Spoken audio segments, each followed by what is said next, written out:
What's up, everybody? Welcome back to another episode of the Arnies, or should I say, welcome back to the podcast within the podcast, The Boys Talking the Boys. I'm Matt Johnson, and I would follow Starlight on social media. I'm Keith Baker, and I was really hoping to hear the Soulja Boy song in this season. And I'm Austin Terry, and VOT seems to have a serious corporate culture problem. I think that's putting it mildly. On today's show, we are, of course, returning to The Boys Season 3 over on Amazon Prime. But before we discuss the ongoing adventures of Butcher and crew, do you guys think you could blend in at a superhero orgy? I don't think I would blend in at all. I think I would be trying to keep every access point on my body covered while simultaneously not making eye contact with anybody in that building.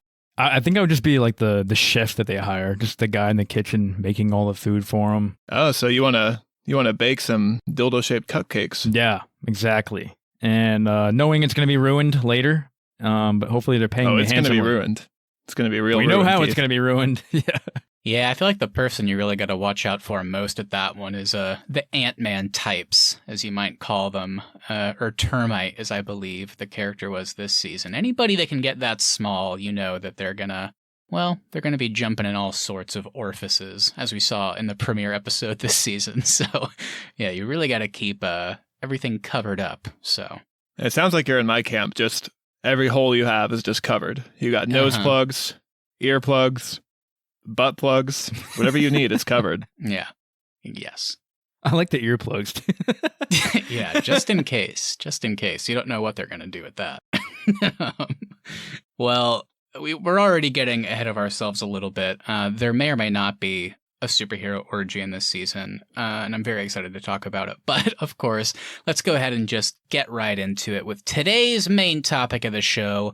A few weeks ago, we talked about the first half of Season 3 of The Boys, so if you haven't checked that out, make sure you go do that before listening to this one. But yeah, I have to say, we all three came into it with kind of varying degrees of hype, I would say. Keith kind of binged it all semi-recently and was really high on it, whereas Austin and I, we really enjoyed Season 1, and then Season 2 is kind of a downer for us. Not in a major way, just wasn't as good as the previous season, so we weren't coming into Season 3 quite as excited, and I think those first 4 episodes really set us up for a good spot. I think you guys both liked it more than me, but I still really enjoyed it. I was worried, I gotta say. This is kind of the perfect tee-up for my thoughts on the back half of this season, but man, I really like this show, but is it going anywhere? This is kind of the thing with The Boys, right? It feels like it's kind of aimless at times. It kind of meanders. It kind of just really dives into the full-on parody, but the story never quite seems to advance.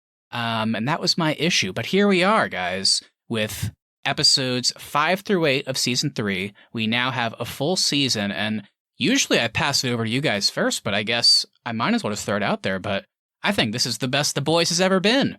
This is coming from somebody that didn't fall in love with the first half, but I think the back half of the season is just so dang good that I think it's going to always make me look back super fondly on the entirety of Season 3. I loved it. So how about you guys hit me with your thoughts on Season 3 as a whole, and obviously your non-spoiler thoughts on this back half specifically?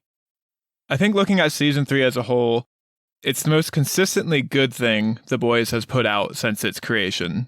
I think it stays at that good level for every single episode this season. It stays very interesting. The performances stay great. I don't know if it ever etches into the great level. I think some of the prior 2 seasons have had lots of ebbs and flows where you have some really bad episodes, some great episodes, and then some good episodes in between. I think this is the best season they've done.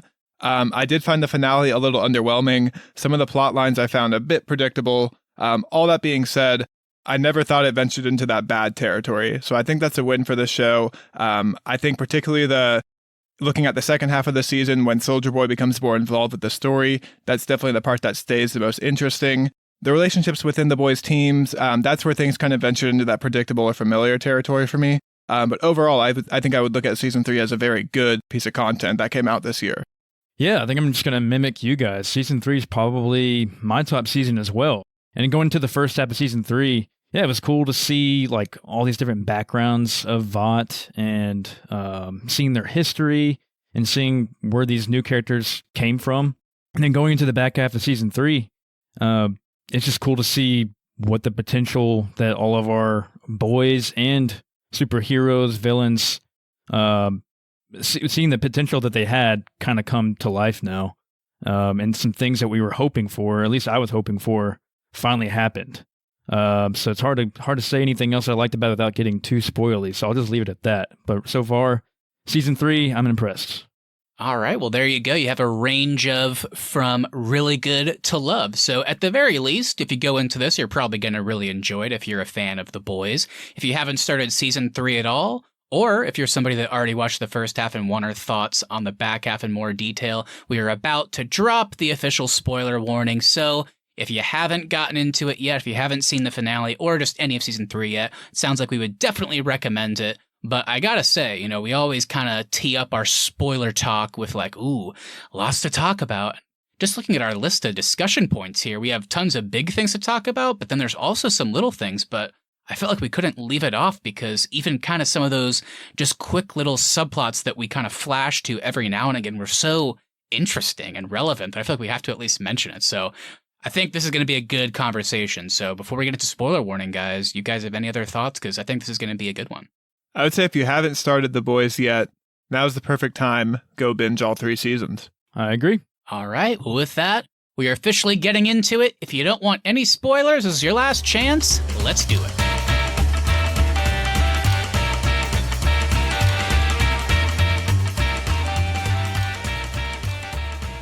Alrighty, everybody. Welcome to spoiler territory for The Boys Season 3. Austin and Keith, as always, start us off with some cast and crew recap. All right, so The Boys show is created by Eric Kripke, who is known for creating Supernatural, Revolution, Timeless, and this year's animated The Boys spin-off, The Boys Presents Diabolical. These second half episodes were directed by Nelson Craig, who did episodes 5 and 6, and then Sarah Boyd, who did episode 7 and the season finale. And our score for the show is composed by Christopher Leonards and Matt Bowen. And going into our cast, we have Carl Urban as Billy Butcher, Jack Quaid as Huey, Anthony Starr as Homelander, Erin Moriarty as Annie, Starlight, Dominique McGilligot as Queen Maeve, Jesse T. Usher as A-Train, Laz Alonso as Mother's Milk, Chase Crawford as The Deep, Tomer Kaplan as Frenchie, Karen Fukuhara as Kamiko, Nathan Mitchell as Black Noir, Colby Menifee as Ashley, Claudia Dumet as Victoria Newman, Layla Robbins as Grace Mallory, Cameron Crovetti as Ryan Butcher, Katie Brayer as Cassandra, Laurie Holden as Crimson Countess, and we got Jensen Ackles as Soldier Boy and Paul Reiser as the Legend. And also, we got a Nice to See You award from Seth Rogen as Sir Comes-a-Lot 779. All right, guys. There's a long cast and crew there. Any positives, any negatives, what do we got? Yeah, I think I'll give my highlight to Jensen Ackles as Soldier Boy. Where we last left off with the show, at least on our show, we had just gotten introduced to Soldier Boy, so I didn't know what to expect from this guy going into the second half. I thought he played him really well. I liked how, for the most part, his character is pretty composed, but then you can see him kind of lose his shit as he gets more angry or gets more confused or suffers from PTSD. He definitely has a dark history, and I thought he did a really good job of conveying someone who grew up in the 1940s and is now in present day. And I thought his interactions with Billy Butcher and Homelander were some of the most interesting parts of the season so far. Yeah, I'll also shout out him as well. And like you said, Austin, it is funny seeing him portray somebody who grew up in the 40s. And I find myself laughing a lot when I'm watching Soldier Boy because it's supposed to be Captain America, but he's such a douche. It's such an asshole. So yeah, he was fun. But I'm going to shout out Anthony Starr again. I think I've shouted out him last time as Homelander. Once again, he brings it home. I mean, god dang, this guy is so creepy. Every time you're expecting something from Homelander to do something crazy, he does it. And the emotion and the psychoticness that Anthony Starr brings to it is awesome. I don't know how this guy contorts his face the way he does as Homelander, but even without speaking, there's something the way he contorts his facial muscles that are still scary as hell. Yeah, it's hard to imagine this show without him. I think on the acting side for me, when it comes to the back half of the episodes, I'm going to shout out Erin Moriarty as Starlight and Laz Alonso as Mother's Milk. I thought they had some of the most interesting stuff going on this season, and whenever I was kind of referring to some of the subplots that maybe don't get a whole lot of screen time compared to some of the other stuff, it still felt extremely relevant, scary, compelling, like with Starlight, leaving the Seven and then kind of accepting the idea of being a renegade, knowing what could happen to her was really compelling, and like letting the world know through social media was really interesting. And then kind of connected to that was the Mother's Milk storyline, where he's having to deal with the stepfather of his daughter, who is like a zealot for Homelander, and like watching that was like really scary. I thought they both played their parts really well in those storylines. Was happy to see them get more screen time. I do have to shout out one other person. I wasn't going to, but I saw them give a quote today, and I thought this was an amazing quote, and I wanted to get your guys' reaction to it, because I'll just read it and then I'll say why I liked it. So Eric Kripke, the creator of the show, I think this was a quote that he gave today, actually, whenever we're recording this, but he was asked about, like, just the state of streaming. And he said this: a lot of filmmakers are comfortable with the idea that they can give you 10 hours where nothing happens until the finale. What I'm really making is a 10-hour movie, they say. And I'm like, fuck you. No, you're not. Make a TV show. He's taking a shot at Zack Snyder. I don't know if he is. I think he might be taking a shot at, honestly, a lot of the Disney Plus content. Maybe it's only 6 episodes, but I think he's kind of right. In a lot of ways, it feels like it kind of just meanders until the finale. Then it's like, whoa, that was cool. And you always hear the people that create them like, yeah, I think even they said it with Obi-Wan, like, yeah, we made a 6-hour movie. And it's like, can't you just make a TV show that feels like a TV show? Like The Boys, episode to episode, feels like a lot is happening. It feels like a contained story that fits in to the larger season. At the end of every episode, there's like a dynamite cliffhanger. And it feels like a TV show. And I feel like we're kind of losing that feeling due to streaming. So I really like that quote. I think that's the best thing you can say about The Boys. As we've talked about in the past, though, they don't always maintain their momentum. And some episodes are really bad, especially in other seasons. And then some are really good. But they do always have a cliffhanger. Every episode's got a cliffhanger. It's also a week-to-week show, which is kind of rare these days on streaming platforms. But I think the best thing I can say about The Boys is every time an episode ends, I'm like, man, even if I didn't like the episode, can't wait to see what happens next week. Man, that's such a good quote.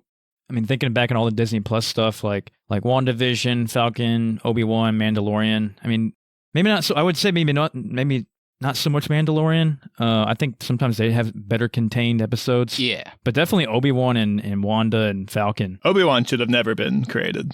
They should have done a different story. See, I liked Obi-Wan, but no, that quote definitely nails it, though. I mean, it does feel like just one long movie where you are leading up to something at the end, whereas, like you said, The Boys, there's something at the end of every episode. So, yeah, that makes sense. I like it. You guys want to hear one of the dumbest statements I've ever seen that's been circulating today? Yeah.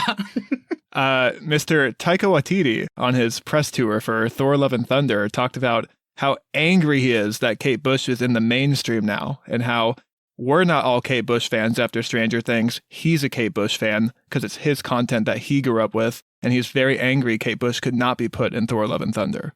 I mean, if you hadn't blown your load spending all your money on Guns N' Roses to play the entire Appetite for Destruction album, then maybe you could have gotten one Kate Bush song. So what? I want to know what somebody would say to Taika if they were like, "Hi, I saw your movie and I had never heard of Guns N' Roses before, but now I'm a really big fan of it. Thank you." Would he be like, fuck you, Guns N' Roses is my music. I've also read some strange quotes after Thor Love and Thunder came out. But anyway, a topic for another day, I guess. Yeah, I guess a quick plug. Go check out our Thor Love and Thunder episode. But let's just get into The Boys, guys. It's time for our roundtable discussion. We each brought tons of good points here that I'm really excited to dive into. So I'll start us off, as always, with some general thoughts. Is there anything stand out about this back half of the season that we haven't already mentioned? I feel like usually with this show, and especially when Matt, you and I were doing our recap of season 2, I think we always end up talking about storylines that get lost with The Boys. So I just want to know if you felt like there were any storylines that didn't get fully wrapped up this season now that we've seen the whole thing. I guess what I would say is I always felt like season 2 kind of left too many threads kind of just out there, like you said, Austin, just kind of unfinished. And there's definitely some here that I would also say are unfinished. But the best thing about season 3 is each of those storylines, in my opinion, got pushed like way further along to a point where I would call it satisfying. Even if they didn't fully wrap it up with like Newman, for example, the head popper, like her storyline is just left with, oh, she kind of finagled her way to become the vice president potentially. So clearly she still has a lot more to contribute to this show, so her storyline isn't done, but I thought it ended in a satisfying place. Kind of same thing with Soldier Boy. I never expected him to actually be able to kill Homelander, but kind of the emotional, kind of fucked up relationship they developed made me wonder, damn, whenever he kind of comes out of cryo again, what's going to happen there? So with season 2, I was kind of just like, oh, what the hell? Like, they just left that open. Like, that was lame. But here they got things pushed along to a good degree for me. Same with like the Deep and A-Train. Like, I was actually kind of satisfied where those storylines ended up because they at least gave them screen time. So yeah, I think I'm much happier with the state of all of our like millions of storylines. See, the one I was thinking of when I posed the question was the A-Train storyline. Obviously, he kills Blue Hawk, and then him and his brother have that great scene where his brother says he doesn't want a murderer in his house. I was hoping to get a bit more closure with his story, or I was hoping when, after everything he's been through, Homelander says you need to give it a statement that says our justice is the only justice. I was hoping that would cause some growth or something from A-Train, and we never see him after that. So that's the one I felt like didn't get wrapped up very effectively. I mean, the thing with A-Train since season 1 is like, okay, this is the moment where he's finally going to grow and change, and then he constantly does the opposite. It does feel like, I mean, I would be shocked at this point in season 4 if they kind of went back on this. It's hard to imagine him losing really the only person in his life that kind of knows who he is and his brother. You know, I can't imagine he would just go back to being all buddy-buddy with Homelander and the Seven and playing along. I mean, we got so many scenes of him like talking with Ashley and the higher-ups, and he's clearly like not game for any of it. So I hear what Austin is saying about like it was weird to not see him after they set up that thing with Homelander, but I am way more curious with what he's going to do in season 4. Whereas I remember at the end of season 2, I was like, oh, yeah, is A-Train going to come back? Or is the Deep going to come back? I guess they could just leave them out of the show. So at least now I'm curious and excited what they're going to do going forward.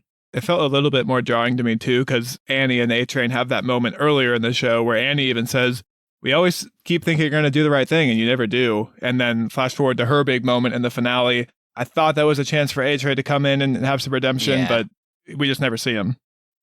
Yeah, sucks. He's always just still hanging on to that little piece of Vought that he has left. So I guess kind of just talking about the start of the back half of the season, just for a reminder for everybody out there and you guys, we can kind of talk about where things continued with episode 4. Basically, the big ending was them getting Soldier Boy out from Russia, and then he ends up attacking them and Kimiko gets her powers taken away. This part of the season starts with, right after that, we have Frenchie and Kimiko in the hospital, Huey revealing his temporary powers to Annie, Maeve getting captured by Homelander and Black Noir, A-Train and Blue Hawk, they kind of continue where they left off by going to that town hall where Blue Hawk is going to apologize, but then he ends up, like, crippling his brother and not apologizing, and it's really fucked up. And then, of course, we have Soldier Boy returning to America, and he ends up killing Crimson Countess and teaming up with the boys. And I guess when I say the boys, I really just mean Butcher and Huey, who are high out of their minds on Temp V. So that's kind of where we start. Anything there jump out to you guys that you want to talk about? Yeah, let's start with Billy and Huey's high on Temp V. I thought it was kind of funny how it makes you feel, like you said, high. Like it gives you like a weird like energy right away. As if I guess every superhero has that natural energy, but they all have different powers. So it sounds like more like an addictive kind of substance like heroin in a way. Yeah, I was just surprised at how much Temp V is in this second half. In the first half, they give Butcher those 3 vials, and I thought those were like the 3 he had for this season. It was just surprising how often they're shooting it up, and how often they're like, gotta go pick up some V, and then we'll go do this. Gotta go to the office and grab some V, and then we'll go do the mission. So it just surprised me how much Temp V like was around in the second half. That was something I liked from the first half, just the idea of seeing what the temporary V does to Butcher and Huey for that, 24-hour period. And then you kind of extrapolate that, like you said, Keith, and think about what it does to somebody like Homelander, who's had, compound V in his veins his entire life. It's like, oh, kind of makes sense why he is the way he is. And you don't feel worse for those people, but you kind of get it because these chemicals that these people are putting in their bodies, like the people making it know it's terrible for them, but they kind of don't care. So that was interesting for sure. Another point there that I wanted to just throw out there real quick, because I don't know how much we're going to talk about them later, is I did like, although to Austin's earlier point, I feel like maybe we'll be on the same page, because this is one of the storylines that I felt was kind of also super predictable in regards to the boys' dynamic. That being said, I still actually quite liked a lot of the Frenchie and Kimiko stuff that we got. It felt like what they were doing was more important for once. It often feels like they are the members of the boys that are kind of just forgotten about, kind of disregarded. They don't really have too much going on. And I really liked that we kind of finally got to see the progression of their relationship, because they've always had a special bond. We got some really sweet scenes out of it. I liked seeing them come together even further later on. I like that they actually had a huge role to play in the finale and the final battle. So I'm glad that we got to see more of them. And hell, it was fun seeing them do that little hospital musical scene. Yeah, this was the most interesting their relationship has been, I think, in the show. We were right in our theory that we thought Kimiko would like not having her powers. I was surprised that she immediately tried to get him back, though. That was a nice little twist for me. And I was happy in the finale, because in the second half, we were questioning, like, I thought Frenchie was the weapons guy. He's not doing the weapons thing. I was like that we got back to him kind of being the chemist, being the guy making all of that nerve gas stuff. I did like the part whenever he does give Kimiko her powers back, and how they kind of somewhat quickly decide that, like, yeah, I probably need these back. Yeah, it kind of begs the question, like, it brings up the whole state conversation. Like, I don't know, whenever Maeve lost her powers at the end, do you guys think this is like a way for them to kind of write Maeve out of the show? Or do you think that, I don't know, 2 seasons from now, there's going to be some crazy threat and Starlight's like, reaches out to Maeve, hey, take this compound V, we need your help. Like, Soldier Boy can take away your powers, but I mean, I don't know. Do you think that's ever going to stick for these characters, or are they just going to get, stuck with this shit again and then get their powers back for like some crazy Homelander level threat? Maeve, I think, is out for the foreseeable future, but I could see it being a thing where she comes back in the finale of the show for a moment. Stakes are something I want to talk about more, though, because this is another show or piece of media on our show that we're going to talk about that, once again, did not really kill anybody important this season. A lot of side characters on the 7 died, but overall, like in the finale, nobody really ended up biting the dust that was like integral to the show, which did make me feel that they kind of lost some of the stakes that the show has had in the past, particularly around Homelander. Yeah, and it was kind of the goofy Stranger Things Part 2 thing where we were like, holy shit, like they're going to kill Max too? Oh my god, that's so emotional. That's really hitting me hard right now. And I was really digging the moment whenever Maeve tackled Soldier Boy out the window. And then, in a very goofy twist, she's alive, which some people are like, yeah, she was a superhero, it just depowers her. But then it's like, yeah, no, I get it. The explosion went off in the air, which means that's when she was depowered. So Maeve fell how many stories like down to the ground without powers? And then they just picked her up off the ground and she has an eye patch now. So I mean, I feel like if like the death toll at the end of this episode had been Soldier Boy, Maeve, and Black Noir, then we could say like, oh, okay, they kind of pull the trigger on some people. But really it just stands as Black Noir. And I, for one, I'm sure we'll get into, was disappointed with that because it felt like they were finally setting him up to do something, and then that's when he immediately dies, which was like, oh, that's kind of unfortunate. I really thought Kimiko was going to bite the dust whenever she lost her powers. I thought that was it for her. And then I thought when she came back alive, I was like, okay, now they're just going to keep her without her powers. Then they give her powers back. So she went in an entirely different direction than I thought. But going back to the Temp V, though, it's kind of cool that Temp V just allows the boys to get closer to the action now. And I like how comfortable Huey and Butcher get with it. Instead of before where they had to keep their distance, obviously, because they're humans and they would easily get killed by any of these super villains, heroes, whatever you call them. I did like how they had to be a bit more creative in the first 2 seasons when they went into a fight with the Supes. I do think Huey is kind of done with the Temp V, though, just based on that moment in the finale where he had the option to take Temp V or help Annie out, and he chose to help Annie. So I think we might just be down to only Butcher taking Temp V for the future. Which I think makes sense. Feels like the right move. I was so glad that this hopefully is the end of the back and forth of the Starlight and Huey thing. I was getting pretty tired of that during the first half of the season especially. And then I kind of excused it in the back half because I was like, well, he is on drugs right now, so I guess it kind of makes sense why he's all over the place. I really loved the moment, actually, where he could have taken the Temp V and then instead just, like, fucking turns all the lights on and she starts to like, have we seen her fly before? She starts like floating and then it cuts back to him and he has like the biggest smile on his face. I was like, yeah, let's go. That was a great moment. So I hope they're done with like that annoying, let me save you, Annie. Did you think the team reuniting was too easy? Because it does happen very quickly in the finale, so we can get to our fight. And we have spent 4 episodes of there being a schism on the team. Yeah, it was a little bit comical, especially when it's like, how many times did Mother's Milk quit the boys this season? and then have to work with them just because of like wrong place, wrong time, where he just happened to walk somewhere and then Butcher was there also.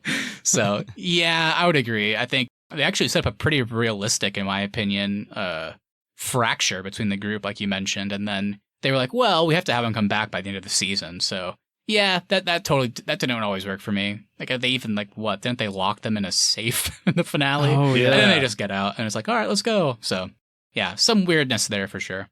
Kind of going back, talking with like, was the boys reuniting too fast? That instantly reminded me of kind of a big plot line of the season is, I think we talked about in the first half that kind of like how I was kind of down on the whole Starlight and Huey back and forth. We were like, oh, please let this be the end of the Huey Butcher back and forth.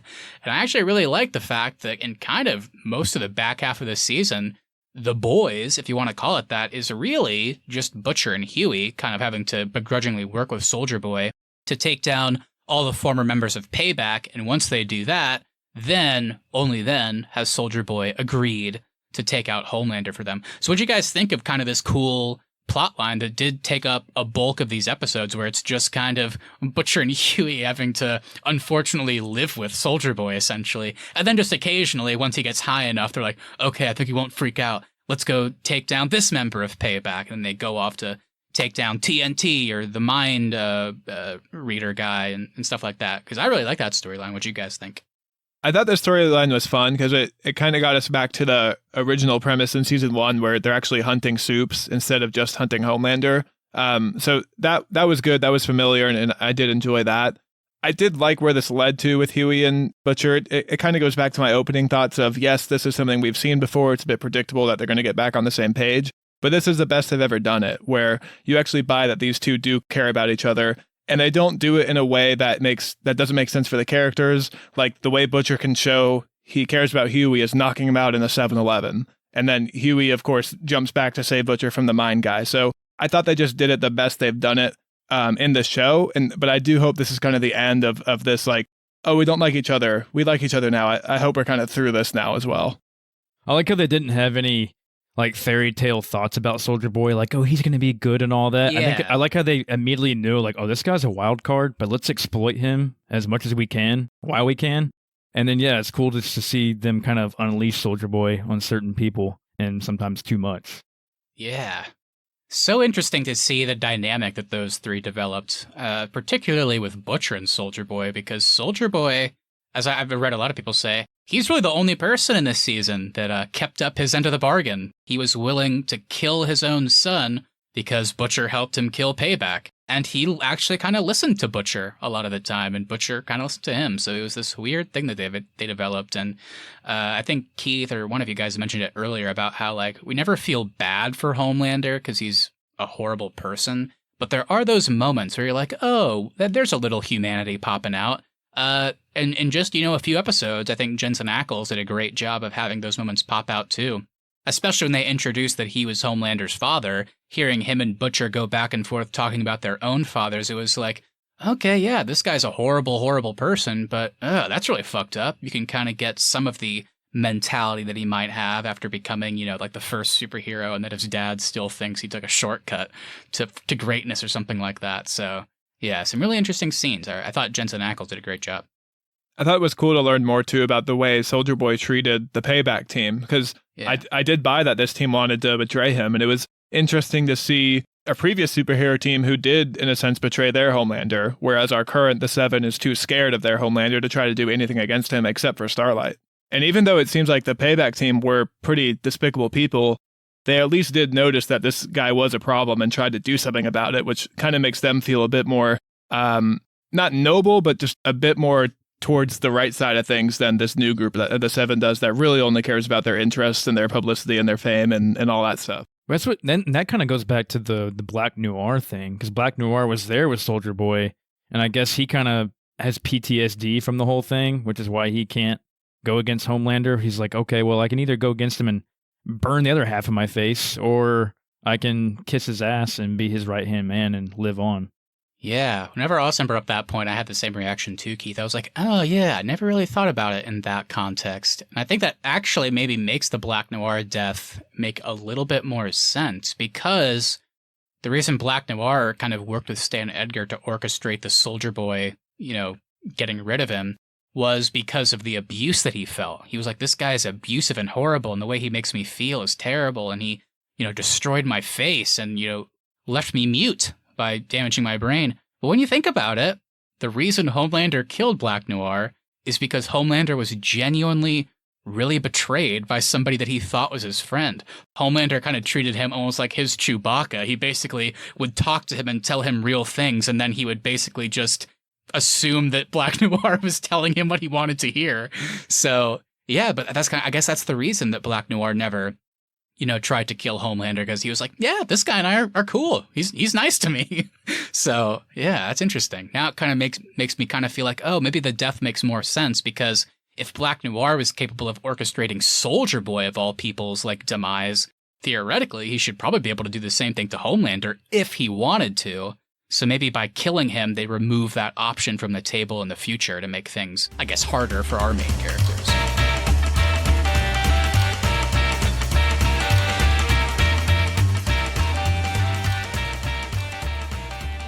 I might be jumping ahead here, but at some point I know we're going to talk about Soldier Boy and Homelander, and I do just want to say this to kind of preface that. I was ultimately disappointed in the final fight that we didn't really see Soldier Boy and Homelander fight, that they were kind of more split up between Homelander and Maeve, and Butcher and Soldier Boy, and Starlight and Soldier Boy. I did kind of want to see these two go at it, because I thought that moment was so cool when Soldier Boy immediately grabs Homelander's neck and almost snaps it in a second. I really wanted to see these two go at each other in the finale. Oh yeah, I was really hoping for it too, Austin, but we did not get that. So maybe we'll see a resurgence of Soldier Boy out of the chamber, and we will get that, hopefully. I don't know. I think we will. Yeah, it was one of those things. I totally get being disappointed about it, because it was like, isn't that what we were driving towards? But then the season kind of, in that finale moment, did a twist and gave me things I didn't expect at all, which is, oh, now it's Maeve versus Homelander. Now it's Butcher and the boys versus Soldier Boy. That's interesting. And also, I mean, if you think about it too, obviously the finale fight was not what we expected. And I agree with you, Austin. I think overall, it had some great moments, but could we have gotten maybe just a hint at what was going on? But, whenever I say that, then of course I think about during the greatest episode name of any TV show ever, Herogasm, we did kind of get that. And a comic book run in the actual graphic novel. We got to talk about that episode and just that event as a whole. But we also did get an incredible fight that I just could not have anticipated, which was Homelander versus Soldier Boy versus Butcher versus Huey. I mean, so if we're talking fights, I feel like that one, do you guys agree that one was better? That was better, for sure. And that was one of my favorite moments of this season, particularly when Huey joins the fight and Homelander kind of chuckles to himself and is like, really? Huey's getting involved? And then he realizes he's on Temp V and he could hold up his fist. And I thought that moment was one of my favorite moments in this entire show. Yeah, I loved whenever Homelander zapped Butcher and said, deal's off, and zapped Butcher thinking he killed him, and then Butcher just comes back up and re-zaps him. He's like, oh, fuck. He's like, what the fuck? and talking about, it's just so cool. I don't know. As a kid, you always picture could Captain America beat Superman, you think? And this is really that. And they kind of did it in a cool way where you're like, I mean, fucking Soldier Boy is going to get his ass kicked. But he had some moments. I mean, just kind of the way he uses the shield, he has super strength. So whenever he hits Homelander, he's kind of like a better fighter. It's the whole thing of Superman isn't a martial artist because he doesn't have to be. Same thing with Homelander, but Soldier Boy kind of has the moves. You can kind of catch him off guard. So it was so sick. And also, whenever you talked about how does Anthony Starr contort his face like that, I think the best single image of the season is whenever his face is being pushed into the ground and then his eyes light up and then you see his face just turn to the side and he just slowly screams, and then that's when he just throws them all off and flies into the air. It was like, oh, he's pissed. I loved where that led to later on when Maeve realizes he has bruises. And she's like, you've never been hurt before. That was super cool. I was surprised, though. We talked about this in the first half, that we thought this might be the season where we finally see Homelander snap. I thought for sure after this episode we would see Homelander snap, and I am a little disappointed we still have never seen the guy actually 100% snap yet. I think he was still in shock. I think that's why he didn't snap. I think he was in shock, and what's-her-face, Newman kind of called him out on it later on. She's like, you got to get your shit together. And that's when he does kind of snap. He's like, what'd you just say? Like, I mean, that's the crazy thing is that I don't think we ever anticipated it. It's like I think he has officially snapped. It's just not in the way we expected. I guess we thought that he would snap, and he even mentioned it earlier in the season. Like, if you fucking release that footage, I don't care. I'm going to go take down all the grids, all the power, whatever, and I'm going to go to the White House, kill everybody, and I'm going to run this place. That's what I want to see. I know, and I think we will get there eventually. It's almost like he has snapped, but the last shot of the show shows us, oh, people still love him. And that's why he has that crazy smile at the end, because I think he's thinking, I've gone crazy officially, but people still love me. They love me even more. I just murdered a guy in public and everybody cheered for me. So I guess in a strange way, we're seeing it happen. It's just, we couldn't have expected it to be like this. All right, guys. So I know we just talked about the fight there, but we would be remiss. We can't fully move on. We got to at least go around the horn here and just get some general thoughts on Herogasm as an event. How did this hit for you guys? I think with the way they were marketing it, I think overall that was a little bit underwhelming because they were like the most shocking thing you'll ever see. And I do think they pushed the envelope as much as Amazon would let them. I do think they went as far as they could go. I just wish I hadn't seen all the marketing for the episode, because when the credits did wrap, I was like, I mean, there was long cock, which was funny. But I mean, it was really good. Don't get me wrong. The marketing kind of did take away my enjoyment a little bit. Yeah, I mean, I guess it wasn't anything crazier than we've already seen, like with the sexual stuff in the show. Like especially in the first season when they go to like the underground club where all the heroes are hanging out and dancing and doing drugs and stuff. It was kind of a lot like that. And then one guy grabs Huey's ass, and Huey's like, "Oh, thanks. My ass is so done for the day. Thanks, though."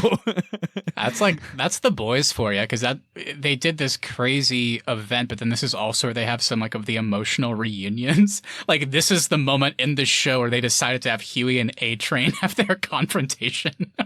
Like, you killed my ex-girlfriend, and then he's like, "Are you sure you want to do this now?" And it's like, yeah, so crazy.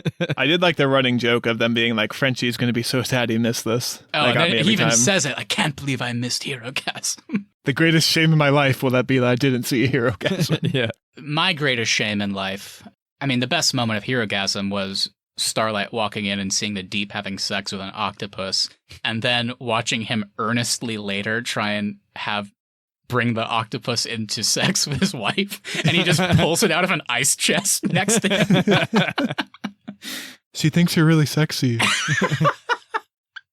Starlight did take a photo of that and save it, and nothing came of that later on, though. I think it's because the Deep's wife ended up writing a tell-all book called In Too Deep.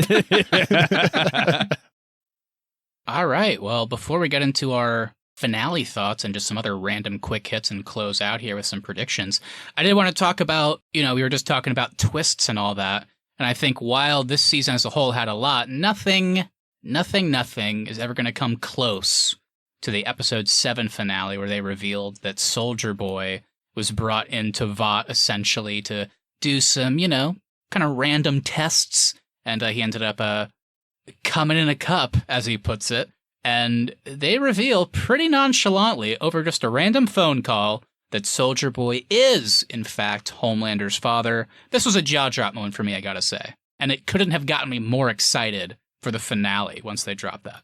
Yeah, this was the best cliffhanger of the season, I thought. Another thing I thought would lead to more, but ultimately, Soldier Boy just decides that Homelander's a disappointment and kind of treats him the way his dad treated him. I would say both ways it surprised me. It surprised me that he was the father, and then it did surprise me he was still willing to kill his son in the finale. Yeah, I think I'm there with you. Definitely surprising he was his dad, because they don't really look anything alike at all. Homelander's got the weird blonde hair, and Soldier Boy looks more like a Captain America. Captain America's blonde.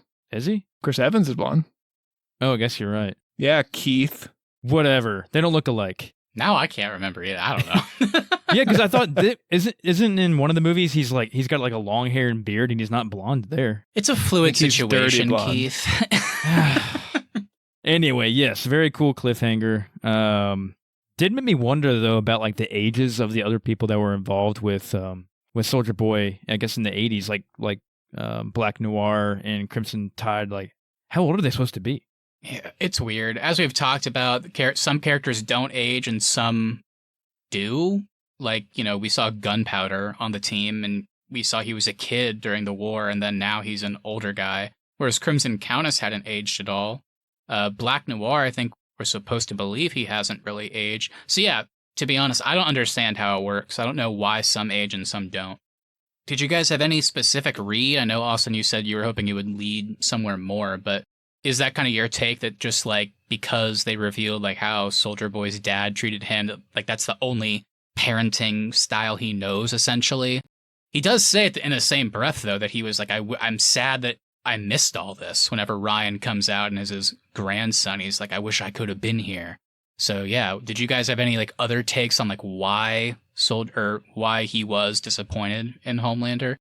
Part of me thinks he was looking for a reason to go forward with the deal. Because I don't think he would really care about all the stuff Homelander's done. Like, he's done all that same stuff when he was the head guy. He does say earlier in that episode that he always wanted his son to do differently than how his dad did to him. And so I think when he meets his son and realizes he's just kind of a prima donna that just wants attention, I think that's the reason he kind of gives himself to move forward with the deal and kill his son. He sees Homelander for who he is. Like, well, shit, everybody here wants to kill you, dude. I know you're my son, but no one likes you. In his day, Soldier Boy was beloved. So maybe he also thinks Homelander's a failure, that he has somehow let it get out that he's a monster. I did really like over the course of the season seeing how similar Soldier Boy and Homelander are, not just in, I don't know, kind of like in their demeanor and their reactions to things, the way they go about when somebody questions their authority. It's like they just immediately jump to violence. And I think a lot of it has to do with the whole nature versus nurture thing. Like, Soldier Boy had a shit dad and a bad upbringing. Homelander had a shit upbringing because he didn't have a dad. He was just sitting in a lab all day. So it was really interesting to see how similar they actually were. I think also you could kind of take the whole Homelander breaking over the course of the season. Another one of the great scenes was him. I don't think we've ever seen them do this thing with Homelander before, whenever he's talking in his own mirror, but then it's like the Willem Dafoe Green Goblin thing where there's two of them, and like the Homelander in our quote-unquote real world is kind of talking like a human a little bit. He's kind of down on himself, but then the one in the mirror is like the fucking like savage part of Homelander, and that was great. But then you can also contrast that to Soldier Boy's own PTSD, and it's like, damn, I mean, this is a horrible, horrible guy, but clearly, I mean, he's struggling, and that kind of explains a lot of his actions and like the whole explosion depowering thing. So yeah, it was really interesting to see those scenes and how similar they actually were. I think you're right, Austin. In another version of this season, they totally would have joined up and become a father-son duo, because they'd probably actually kind of get along. I kind of want to see it too, just to see how weird it would be, because I bet Homelander would like pretend to be like a boy or something and be like, Dad, did you see that? Aren't you proud of me? Or like stuff like that. Speaking of Soldier Boy's PTSD, did you guys think more was going to come from that Russian song that kind of triggers him and causes the first explosion when he's back in New York? A little bit. I thought we'd get more of those triggers, that kind of thing. And then it ultimately kind of just became that he couldn't control it. So whenever he was, I guess, highly stressed or he was reminded of the past or something, it kind of just happened. So I guess speaking of PTSD, another one of the boys' members we haven't talked about too much was Mother's Milk, who's kind of going through something very similar with his anxiety as well. Once he finds out Soldier Boy's back and Soldier Boy is responsible for many members of his own family's death, and then kind of watching him have to deal with that personally, but then also navigate the fact that the stepfather that he, I think, had clearly gotten along with up until this point is just revealed to be into all these things that he isn't. So he's trying to, like, you know, be a dad and keep his daughter away from it, but then that's a hard thing to do in that, you know, in that kind of marriage situation. So I really loved his storyline. And while, of course, he didn't get to, like, kill Soldier Boy ultimately, he did get to confront him at Herogasm and then be the one to kind of slap that gas over his face at the end. So do you guys have any standout Mother's Milk moments this season? I like the final moment with his daughter. Overall, I would call this a letdown after how good it was for the majority of the season. Just because in the final fight, he doesn't really get a moment other than the gas. Like whenever Butcher starts landing punches, I think they cut to him once and he goes like, yeah. I just didn't get anything that like felt very satisfying for Mother's Milk in this final fight. Yeah, I feel like he kind of got the shit in the stick, I guess, because he's just wanting that satisfaction the entire time and never gets it. And then whenever him and Starlight kind of team up there for a minute and they go to Herogasm, he gets more than just shit in the stick. He gets a little jizzed on and has to change his entire shirt. That was a crazy moment of Herogasm too. He gets the splooged end of the stick. Exactly. Ew. So before we start wrapping up, let's do some quick hits really quick of just, I've labeled these as loose ends that we didn't really get the closure on. We already talked about A-Train, the Deep. Obviously his wife leaves him, but we don't really know where he's at after he kills the previous nominee for vice president. Newman's daughter, we never saw her again after she got Compound V. And then Stan Edgar. I was shocked we never saw him in the second half of the season, at least once. Yeah, I was surprised by Stan Edgar too, because I've already kind of forgotten what the whole process was going to be with him. Is he going to jail, or did Vought just make him resign, or? Yeah, I was shocked about that too. I think he was just ousted from what I remember. But yeah, I figured we would get like one scene. Obviously, he's going to come back in some form, and I'm curious what that will be, because now I think we all predicted that by the end of season 3, Homelander would be in a position where he would need somebody like Stan Edgar to kind of, protect his illegal actions from the community's eyes, essentially. But seems like that's not necessary now. So if and when he comes back, what will the role be? It seems like Mallory may need Stan Edgar with like testing on Soldier Boy and stuff. I could see that happening. Yeah, I'm still hopeful for something like that. That team up would be interesting. Yeah, with the Deep, I guess like conversely, whenever I was like, A-Train's storyline was advanced far enough along for me that I felt satisfied by the end of it.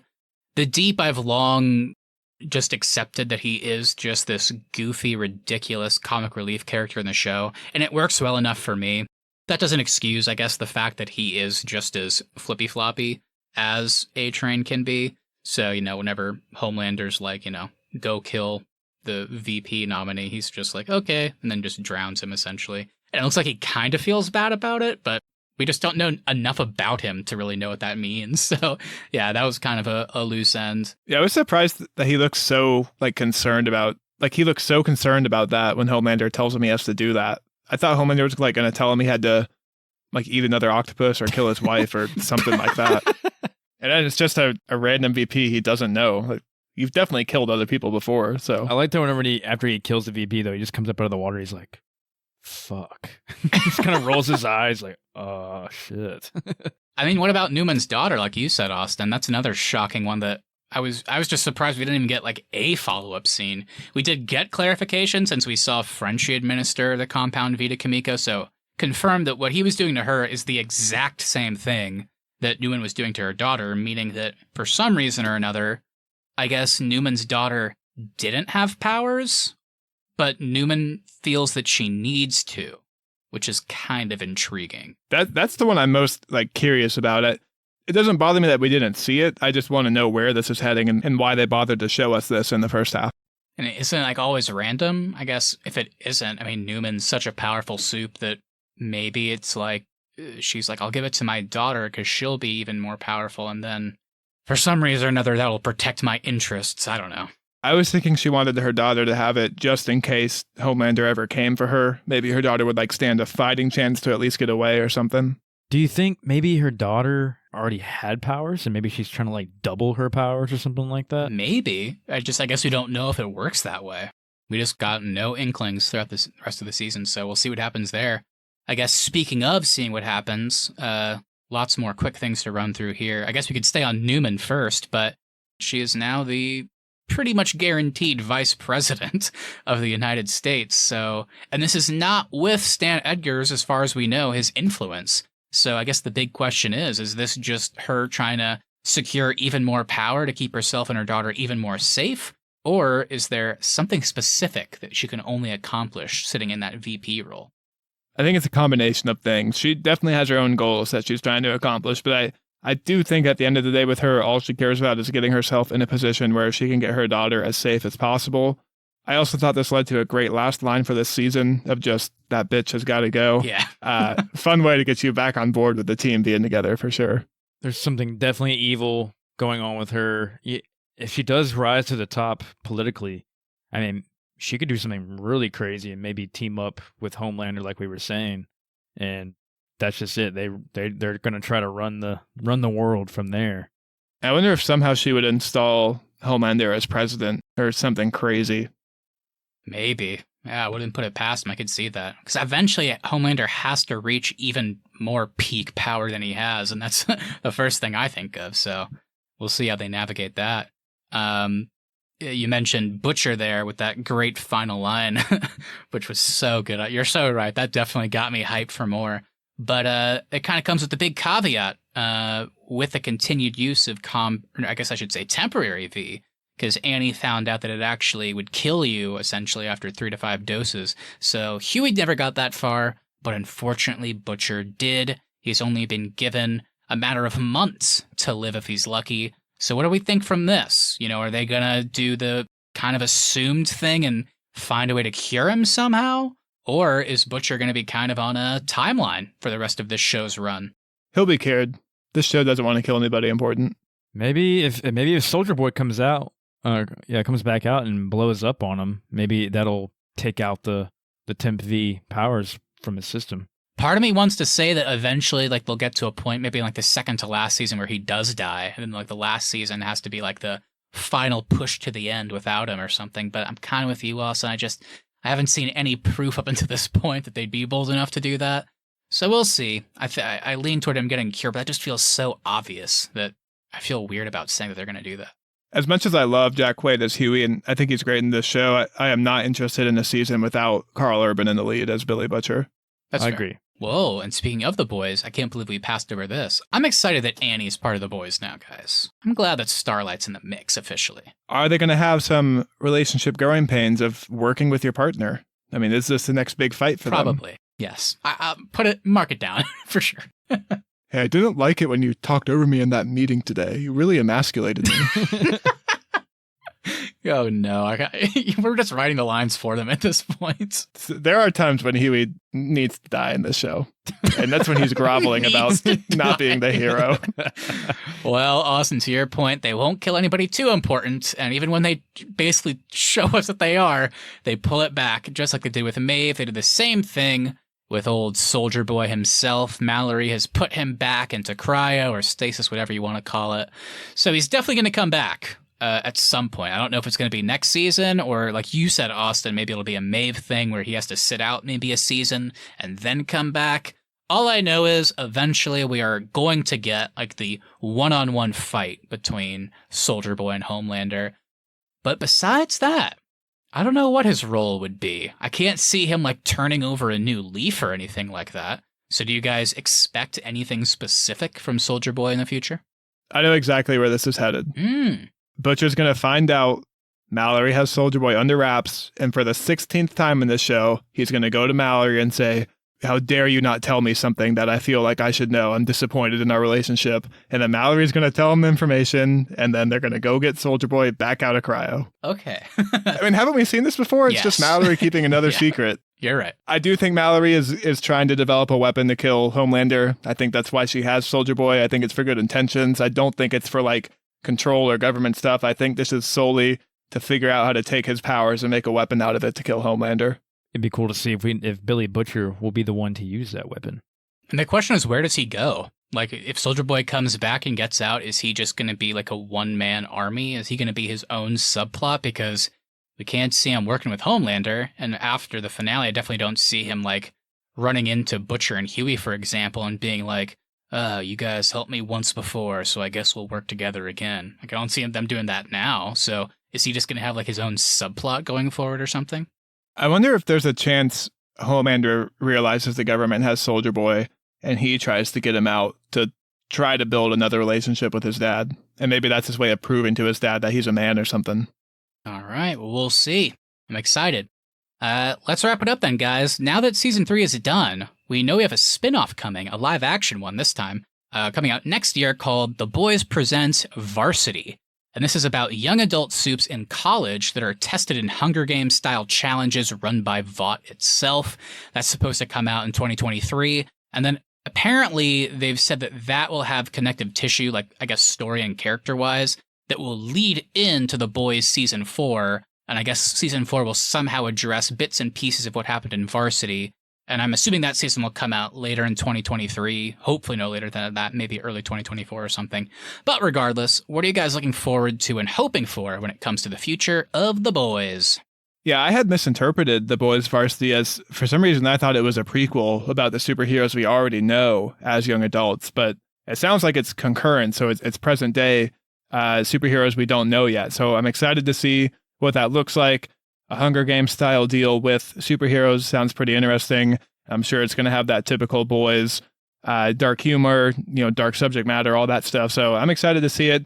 I do still think season 3 is the best thing they've put out. I feel like we've laid enough groundwork for season 4 to finally be an all-out fight between Homelander and the Boys, and Soldier Boy gets involved. I don't think we need a ton of the subplots, character stuff that we've gotten from the past 3 seasons. I'm kind of ready for just a final confrontation between Homelander and the Boys. Yeah, as far as the Varsity goes, I mean, it sounds like a really cool idea. I'm anxious to see how it works out with Soups in college and how they facilitate that as far as, are their powers being used at all in college? Are they being directed in a certain way? Are they going to be good? Are they being trained to be good and use these powers for good? So I'm really interested to see how they play that. And then going into season 4, yeah, I'm with you guys. I mean, just want to see how this.